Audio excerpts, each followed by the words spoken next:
Iona is a Conservative senator appointed by Stephen Harper, and notable for her, she is the first senator of Korean descent to hold federal public office. So we are very honored to have her here today, and she has a lot of wisdom to share with us in brief time, so we'll make it quick so you can come right up. So please join me in welcoming Iona Martin.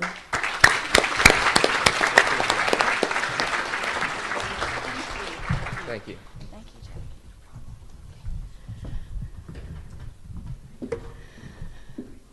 Wow.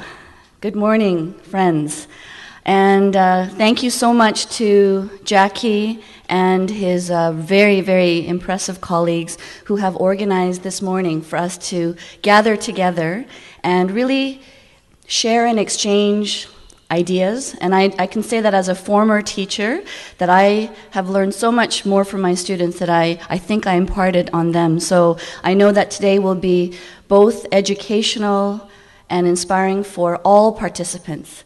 And I want to bring, first of all, greetings on behalf of our Prime Minister, Stephen Harper, and the Government of Canada, as well as the Senate of Canada, and as one of 6 senators of BC, I am so honored to have been called by our Prime Minister to serve in the Senate, which is an institution, I guess timing-wise, has been quite the talk of news shows and other media attention, as well as perhaps even round tables. And I'm here to bring you these greetings sincerely as one British Columbian, a UBC graduate, a St. Patrick's Secondary High School graduate, a Renfrew Elementary School graduate, and East Vancouver of 38 years. My family arrived in 1972 in a time when the ESL, English as a Second Language program, was where teachers sometimes spoke louder and slower. And I remember my first day of school where, I don't know why, but my teacher asked me to come to the front and read from this Basil Reader, or another book. It had a story of these 3 bears. And there they were on the page, and I did not speak a word of English because in those days Korea was recovering from civil war. There was the armistice, only a little more than a decade before that. And so I had come to Canada, plucked out of a country just recovering from war with 0 English in tow. And so on that first day when I was called to the front and motioned by my teacher, I followed as a good student would. And I saw on the page 3 bears. And she took her index finger and said, "How many?" and smiled at me. And I looked at her, and she repeated again, slower and louder, "How many?" And I had heard it twice, so I took my finger the exact way she had done it, and I said, "How many?" And the class did exactly what you did. But I knew then, as a 7-year-old, that they were laughing at me, and near me. And I remember also being under the stairs of my Simon Fraser annex. It was a very small school, and thinking about home, longing for home, crying these tears and not understanding what had happened, other than the fact that I didn't understand. And if someone had said to me on that day, "Iona, don't worry. In a year's time, you will understand English. You will eventually graduate as an English major and become an English teacher. And one day, the Prime Minister of this country will call you and ask you to serve in the Senate." And it would have been an impossible dream. So I stand before you today as a UBC alumna, as a Vancouverite, a British Columbian, to say that I remember my past and think about the journey that my parents took, the journey of 1,000 miles that started with one step, that my father, who had the dream to be in Canada, and that this country that we are a part of affords every single one of us the education that is so denied by many, many countries still. And I was the recipient of that education, and our Canadian system that is a true democracy, because someone like me, of very humble roots, is able to serve in the Senate among colleagues who are these incredible Canadians from all backgrounds. And as we enter the Senate chamber, we strip ourselves of any robes that we may wear, any layers that differentiate us.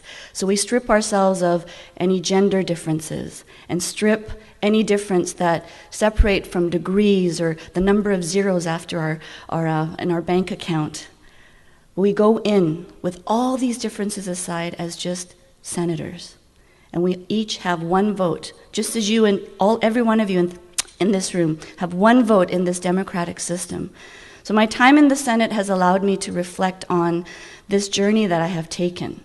And I often say to university students especially that I'm sure the professionals, the mentors that are here, all have their stories of a lot of failure before success. And my story, my personal story, is a story of failures, because my first year university at UBC, believe it or not, if anyone who knows me, they would laugh at this, and people were quite shocked, was to go into physics engineering.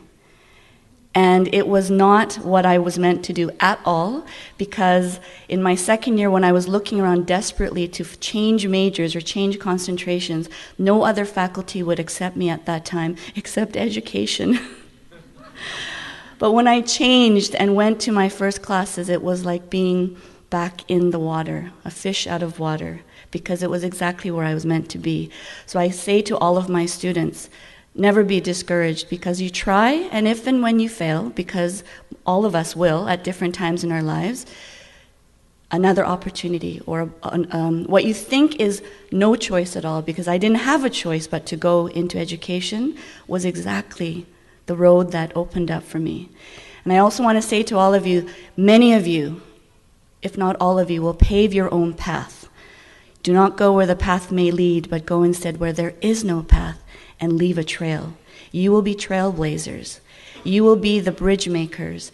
And who knows what the world has in store for us, because, as you know, technology is just advancing at light speed beyond what we can imagine. So today, I didn't talk about the Senate per se, but to say that I take all that I am to the Senate, just as you will take all that you are into your professions, and those of you who are in profession are doing the same. And how fortunate that if you find a profession, and you may not at first, because lots of people change their careers, and don't be discouraged by that. But if you are in a profession where you're able to use your own skill sets, all of it, and your experiences in what you do, that is success. That is happiness. And to know that one life has breathed easier because you have lived. And so today, to the mentors and the professionals in this room, as a fellow mentor, I'm a mentor of the Sauder School of Business EMP program. I'm learning so much from my mentee, and I know that Jackie is a mentee of Amy Sundberg, who is also one of my mentors. And we are all here for the shared purpose of exchanging and inspiring and envisioning what we want for our city, for our province, for our country.